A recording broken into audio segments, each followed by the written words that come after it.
ಕರ್ಕೊಂಡು ಬಂದವನ.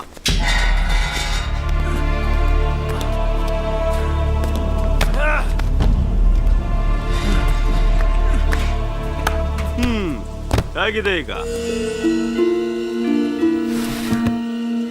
ಪ್ರೀತಿ ಅಂತ ಸಾಯ್ತಿಯಲ್ಲ, ನನಗಿಷ್ಟ ಅಲ್ಲದಿದ್ರು ಬಂದು ಕಾಟ ಕೊಡ್ತಾನೆ ಅಂತ ಆ ಹುಡುಗಿನ ಕಂಪ್ಲೇಂಟ್ ಕೊಟ್ಟಿದ್ದಾಳೆ.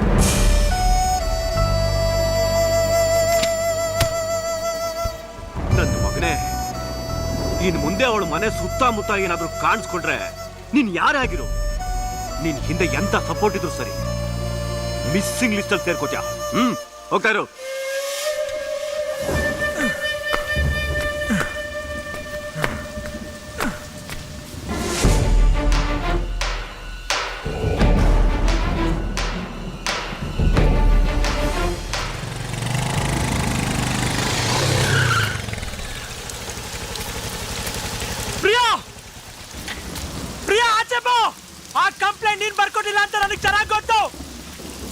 ಇದನ್ನೆಲ್ಲ ನಮ್ಮಿಬ್ಬರ ದೂರ ಮಾಡಕ್ ಮಾಡಿರೋ ಪ್ಲಾನು.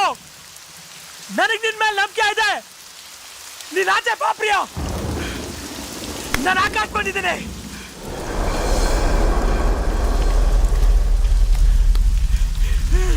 ನೀನ್ ಯಾರಿಗೂ ಹೆದರ್ಕೋಬೇಕಾಗಿಲ್ಲ, ನಾನಿದ್ದೀನಿ. ನಿಮ್ಮನೇಲಿ ಯಾರು ಒಬ್ಬ ಇದ್ರು ಪರವಾಗಿಲ್ಲ. ನಮ್ಮ ಪ್ರೀತಿನ ನಮ್ ತಂದೆ ತಾಯಿ ಒಪ್ಕೊಂಡಿದ್ದಾರೆ. ನೀನ್ ಧೈರ್ಯವಾಗಿ ಆಚೆ ಬರ್ಬೋದು. ನೀನ್ ಹೊರಗಡೆ ಬರ್ತೀಯಾ ಇಲ್ಲ ನಾನೇ ಹೋಗಿ ಬರ್ಲ? ಪ್ರಿಯಾ!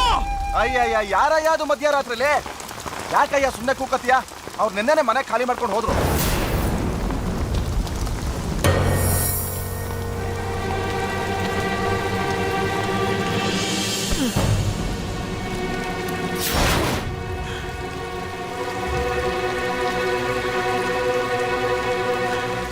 ಐ ಆಮ್ ಸಾರಿ, ನೀನ್ ಬಂದಿದ್ದೆ ನನಗೆ ಗೊತ್ತಾಗ್ಲಿಲ್ಲ.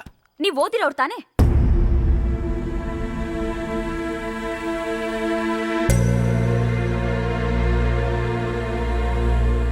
ಯಾಕೆ ಡೌಟಾ? ಸರ್ಟಿಫಿಕೇಟ್ಸ್ ತೋರಿಸ್ಬೇಕಾ?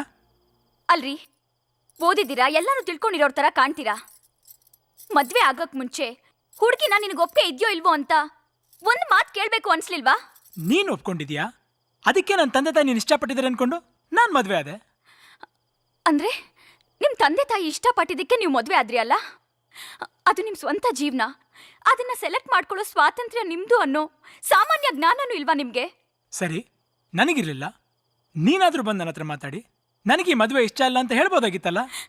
ನನ್ನ ಅಭಿಪ್ರಾಯನ ಕೇಳೋ ಸಹನೆ ಆಗ್ಲಿ, ಹೇಳೋ ಅವಕಾಶನಾಗ್ಲಿ ಯಾರು ಕೊಡ್ಲಿಲ್ಲ. ಬಲವಂತದಿಂದ ಈ ಮದ್ವೆ ಮಾಡಿಸಿದ್ರು. ಒಂದ್ ಹುಡುಗಿ ತನ್ನ ಮನ್ಸಿನಲ್ಲಿ ಇರೋದ್ನೆಲ್ಲ ಹೇಳ್ಕೊಳ್ಳೋಕೆ ಹಂಚ್ಕೊಳ್ಳೋಕೆ ತಾಯಿ ಇರ್ಬೇಕು. ನನಗೆ ಅವರೇ ಇಲ್ಲ. ತಂದೆಗೆ ನನ್ನ ಪ್ರೀತಿ ಅರ್ಥ ಆಗ್ಲಿಲ್ಲ.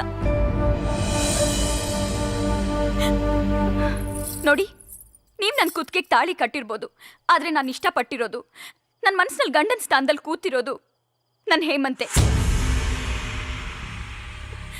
ನಾನು ಬಾಳೋದು ಅವನ ಜೊತೆಲೆ. ಇವತ್ ನಮ್ಮ ತಂದೆ ನಮ್ಮಿಬ್ಬರನ್ನ ಬೇರೆ ಮಾಡಿರ್ಬೋದು, ಆದ್ರೆ ನಮ್ಮ ಪ್ರೀತಿನ ಬೇರೆ ಮಾಡೋಕ್ ಸಾಧ್ಯನೇ ಇಲ್ಲ. ನನ್ಗೆ ನಮ್ಮ ಪ್ರೀತಿ ಮೇಲೆ ನಂಬಿಕೆ ಇದೆ. ಇವತ್ತಲ್ಲ ನಾಳೆ ಅವ್ನು ಬಂದೇ ಬರ್ತಾನೆ, ನನ್ನ ಕರ್ಕೊಂಡು ಹೋಗೇ ಹೋಗ್ತಾನೆ. ಹಾಗಾದ್ರೆ ಈ ಮದುವೆ ನನ್ನ ದೃಷ್ಟಿಲಿ ನಮ್ಮ ತಂದೆಯಿಂದ ನನಗೆ ಸಿಕ್ಕಿರೋ ಸ್ವಾತಂತ್ರ್ಯ. ಇಷ್ಟೆಲ್ಲ ಆದ್ಮೇಲೂ ನೀವು ನನ್ನ ಫೋರ್ಸ್ ಮಾಡಿದ್ರೆ ಮೈ ಸಿಗುತ್ತೆ ಮನ್ ಸಿಗಲ್ಲ ಅಂತ ತಾನೆ? ಸರಿ, ಇವಾಗ ನಿನ್ಗೆ ಏನ್ ಬೇಕು?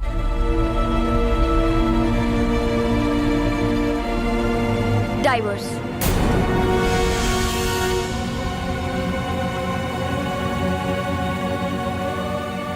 ಅಷ್ಟೇ ತಾನೆ? ಸರಿ, ತುಂಬಾ ಸುಸ್ತಾಗಿದೆಯಾ? ಮಲ್ಕೋ, ಬೆಳಿಗ್ಗೆ ಮಾತಾಡೋಣ.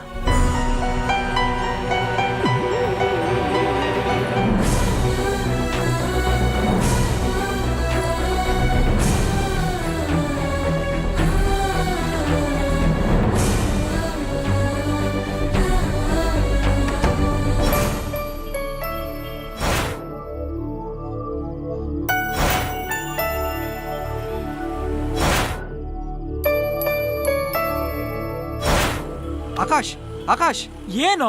ಅಲ್ಲಿ ನೋಡಲ್ಲಿ, ನೋಡಲ್ಲಿ.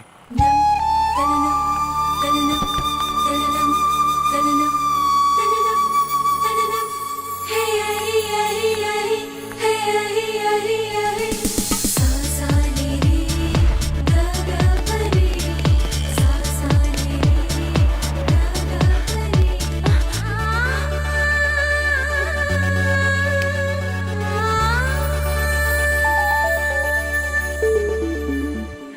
ಇಷ್ಟು ದಿನ ಎಲ್ಲೋಗಿದ್ದೆ? 6 ತಿಂಗಳಿಂದ ಹುಡುಕ್ತಿದ್ದೀನಿ ಗೊತ್ತಾ? ನೋಡು, ಪ್ರೀತಿ ಅಂದಮೇಲೆ ಅದಕ್ಕೆ ಕಲ್ಲು ಹಾಕೋರು, ಕಾಲು ಎಳೆಯೋರು ಎಲ್ಲ ಇರ್ತಾರೆ. ಅದಕ್ಕೆಲ್ಲ ನಾವು ಹೆದರ್ಕೋಬಾರ್ದು. ಓಕೆ, ನಾನಿದ್ದೀನಿ, ಬಾ.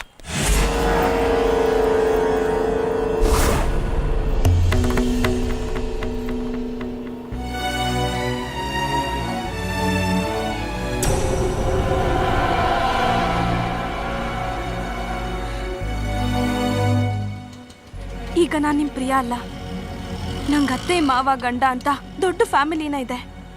ನಮ್ಮ ಪ್ರೀತಿ ಅದೆಲ್ಲ ಮುಗ್ದು ಹೋದ ಕತೆ. ದಯವಿಟ್ಟು ಅದನ್ನೆಲ್ಲ ಹೊರಗೆ ಹೇಳಿ ನನ್ನ ಜೀವನ ಹಾಳು ಮಾಡಬೇಡಿ. ಈಗ ನಾನು ನಿಮ್ಮ ಜೊತೆ ನಿಂತು ಮಾತಾಡ್ತಿರೋದೆ ದೊಡ್ಡ ತಪ್ಪು. ನಾನೆಲ್ಲನೂ ಮರ್ತಿದ್ದೀನಿ, ನೀವು ಮರ್ತ್ಬಿಡಿ. ಒಂದು ಮಾತ್ರ ಸತ್ಯ, ನಿಮಗೆ ನನಗಿಂತ ಒಳ್ಳೆ ಹುಡುಗಿನೇ ಸಿಗ್ತಾಳೆ. ಕೈ ಕೊಟ್ಟ ಮೇಲೆ ಎಲ್ಲ ಹುಡುಗಿರು ಹೇಳೋ ಮಾತೇ ಇದು. ಆಕಾಶ್, ಅದು ನೀನೇನು ಹೇಳ್ಬೇಡ. ಪ್ರೀತಿಸಿದ ಮೇಲೆ ಅದನ್ನ ಗೆಲ್ಲೋ ಛಲನೂ ಇರಬೇಕು. ಇಲ್ದಿದ್ರೆ ಪ್ರೀತಿ ಮಾಡೋದು ಅನುಭವಕ್ಕೆ, ಮದುವೆ ಆಗೋದು ಅದನ್ನ ಅನುಭವಿಸೋಕ್ಕೆ ಅಂತ ಎಲ್ಲರೂ ತಿಳ್ಕೊತಾರೆ. ಪ್ರೀತಿಗೆ ಬೆಲೆ ಇರಲ್ಲ. ಆಕಾಶ್ ಹಾಗ ಹೇಯ್,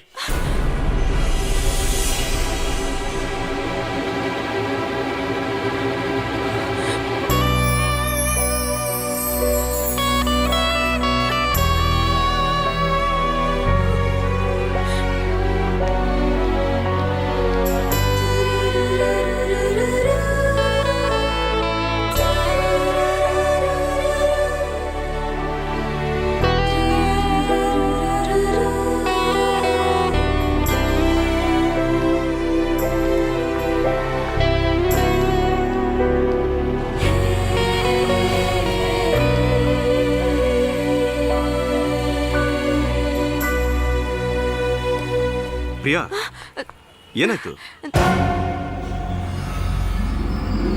ಬಾ ಹೊರಡು.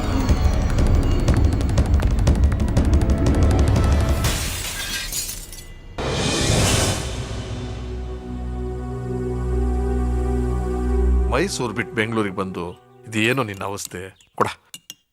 ಇನ್ನು ಎಷ್ಟು ದಿವಸ ಅಂತ ಅವಳ ಬಗ್ಗೆ ಯೋಚನೆ ಮಾಡ್ತಾ ಇರ್ತೀಯ? ನಾನೆಲ್ಲಮ್ಮ ಯೋಚನೆ ಮಾಡ್ತಿದ್ದೀನಿ. ದಿನ 100 ಜನ ಜೊತೆ ಮಾತಾಡ್ತಾ ನನ್ನ ನೋವನ್ನ ಮರಿತಾ ಇದ್ದೀನಿ. ಅಂದಮೇಲೆ ನೋವಿದೆ ಅಂತ ಆಯ್ತು.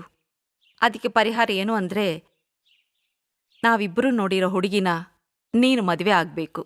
ಅಮ್ಮ, ನಮ್ಗಿರೋದು ಒಂದೇ ಜೀವನ, ಪ್ರೀತಿನೂ ಒಂದೇ ಸಲ. ಪ್ರೀತಿಸಿದವ್ರನ್ನ ಮದುವೆ ಆದ್ರೆ ನಾವು ಸಂತೋಷವಾಗಿರ್ತೀವಿ. ಅದಾಗ್ಲಿಲ್ಲ ಅಂದ್ರೆ ನಮ್ ಪಾಲ್ಗದಿಲ್ಲ ಅಂತ ಸುಮ್ಮನಾಗ್ಬಿಡ್ಬೇಕು. ಅದೇ ನನ್ನ ಪಾಲಿಸಿ. ಅದು ನಿನಗೆ ನೀನು ಹಾಕ್ಕೊಂಡಿರೋ ಬೇಲಿ. ನೀನು ಪ್ರೀತಿಸಿದ ಹುಡುಗಿಗೆ ಬೇರೆ ಜೀವನ ಇದೆ ಅಂದ್ಮೇಲೆ ನಿನಗೆ ಯಾಕೆ ಇರಬಾರ್ದು? ಅಪ್ಪ, ನೀವಾದ್ರೂ ಹೇಳಿ. ಇಷ್ಟು ಹೇಳಿದ್ಮೇಲೂ ನಿನ್ ಮನಸ್ಸು ಬದಲಾಯಿಸಕ್ಕಾಗಲ್ಲ ಅಂದ್ಮೇಲೆ ಅಂತ ಜಾಗದಲ್ಲಿ ನಾವಿರಲ್ಲ. ಅಮ್ಮ, ನೀವೆಲ್ಲ ಹೋಗ್ತಿದ್ದೀರಾ? ಅದೆಲ್ಲ ನಿನ್ಗೆ ಯಾಕೆ? ಮಕ್ಕಳು ಎತ್ತಿದ ತಪ್ಪಿಗೆ ನಾವು ಮಕ್ಕಳು ಅಂತ ಸಾಯ್ತೀವಿ, ಆದ್ರೆ ಮಕ್ಕಳಿಗೆ ನಾವು ಲೆಕ್ಕಕ್ಕೆ ಇಲ್ಲ ಅಲ್ವೋ? ಅಪ್ಪನ ಆರೋಗ್ಯದ ಬಗ್ಗೆ ಸ್ವಲ್ಪನಾದ್ರೂ ಯೋಚನೆ ಮಾಡಿದ್ಯಾ?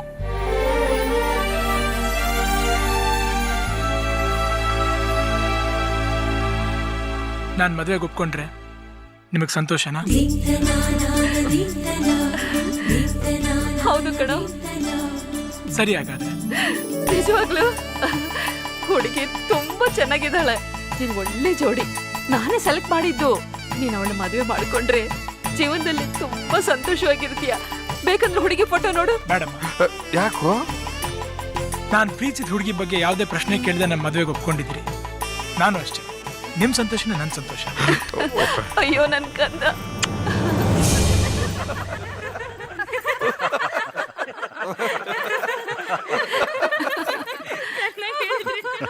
ಅಂತೂ ಯಾರು ಏನು ಕೊಂಕು ಮಾತಾಡದೆ ಇರೋ ಹಾಗೆ ಮದ್ವೆ ಮಾಡ್ಬಿಟ್ಟೆ ಬಿಡು ಯಶೋದ. ಅದಕ್ಕೆ ನಮ್ಮ ಯಜಮಾನ್ರಿಗೆ ಥ್ಯಾಂಕ್ಸ್ ಹೇಳ್ಬೇಕು ನಾನು.